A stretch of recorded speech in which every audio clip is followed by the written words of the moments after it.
Something great about living and growing up in a town like Atlanta, Georgia, is that it has such a rich history of cultural revolution as well as industrial insight and growth still to this day.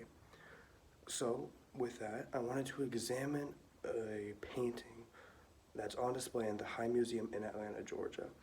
And that painting is Alma Sewing by Frances Criss from 1935, and it tells the story of a black woman who's setting forth to achieve her dreams even when the world has turned her back on her.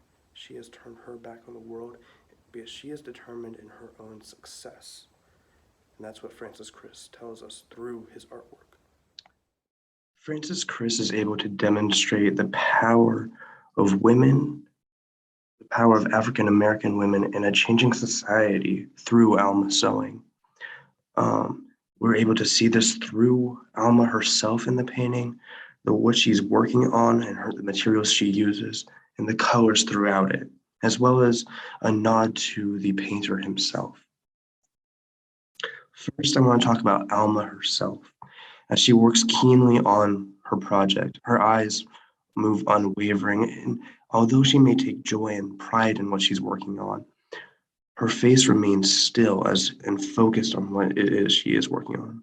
And her hands look somehow soft and yet still so weathered and experienced and knowledgeable just through those hands. As well as we're brought to the forefront to Alma. Alma's brought to the forefront and brought to our attention because of the background behind her and the clothes that she is wearing, with a lighter background with the blues and the oranges and the greens. She's able to move to the forefront in her reds and deeper colors, deeper, darker colors. And our first sign that she's experienced shows with the black dress that sits behind her hanging up, seemingly a previous project that she had worked on before. And speaking of her experience, I want to focus on the materials that she works with.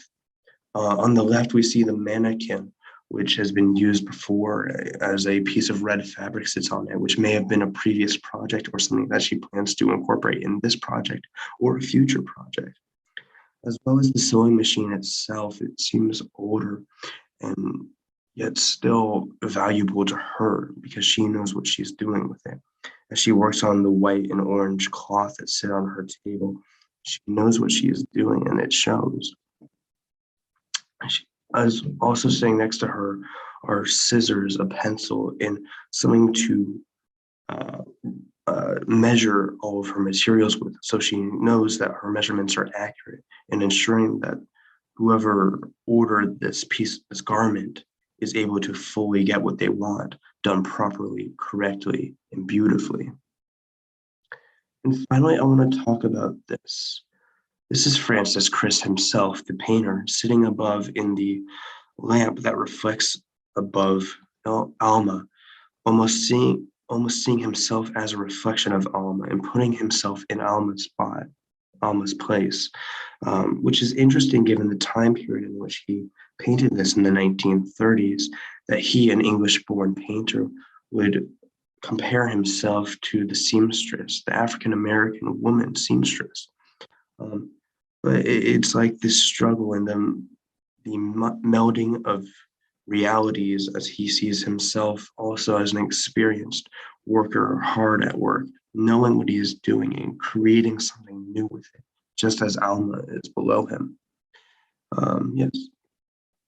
And finally, I want to go over my thoughts on the painting. And I think it's a truly beautiful painting that illustrates what Atlanta and what America is about. It's the combinations of culture and of different techniques in order to bring something to the forefront that shows the skill and the importance of what people are working on, especially an African American woman in the 1930s, a time of great turmoil in America, whether it be racially, in gender issues, or industrially with issues of antitrust laws being passed every few years. I really like this painting, and I wholeheartedly recommend anybody to stop by Atlanta and view this painting for their own good and to see what Chris was doing when he painted Alma Sewing. Thank you.